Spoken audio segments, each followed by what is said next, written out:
Ayan, magandang araw mga kadahon. Ayan, mayroon akong ipapakita sa inyo na pag ating hinawakan, no, kusa siyang tumitiklop. Ayan o.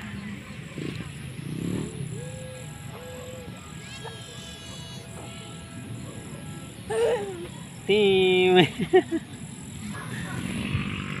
Ayan mga kadahon, makahiya. Ayan o. Tiw. Yan, marami tayong makaya dito mga kadahon. Alam nyo ba, yung makaya ay matindi to. Napakadaming benepisyo nito mga kadahon. Ayan o.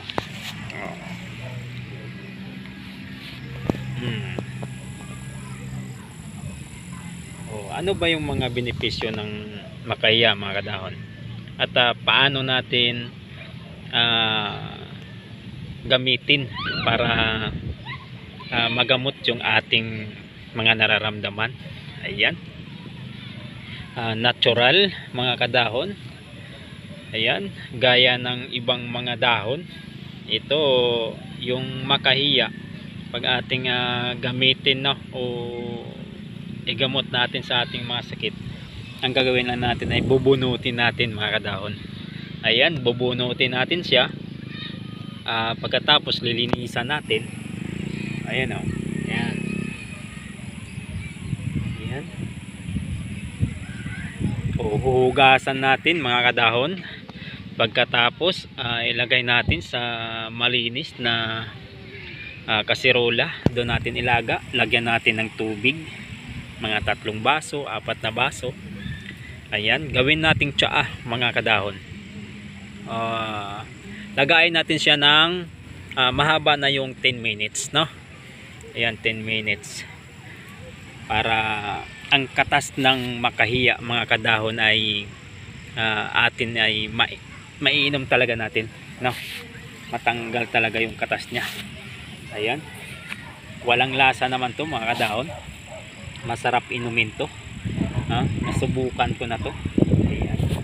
Alam nyo ba, gamot ito sa mga taong may mga arthritis.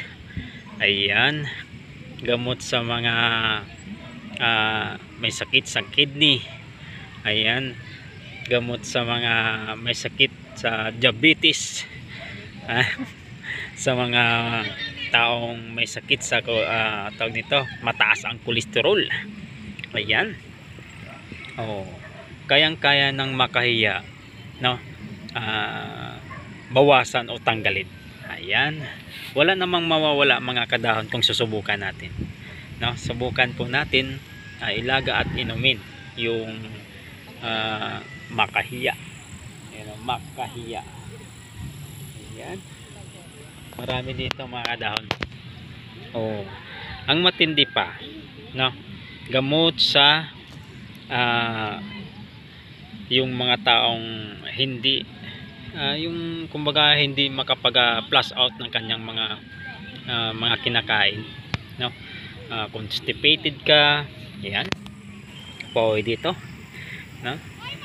Pag nararamdaman mo na 3 araw hindi ka makapag-flush out ng dumi mo, na ayan, pwede ka uminom ng makahiya mga kadahon. Ayun. Maganda din ito sa mga laging sumasakit yung ulo, yung nilalagnat palagi mga kadahon. Ayan, pwede natin ito gamitin.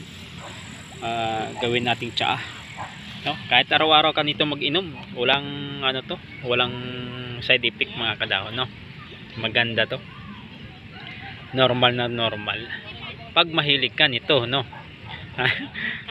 Pag mahilig ka, may sakit ka sa kidney, ayan, may sakit ka sa atay, ayan, pwede makatulong yung makahiya, no, na tinatawag natin mga kadahon. Ayan, makahiya siya pero matindi ang mga benepisyo na marireceive natin. Okay, ayan.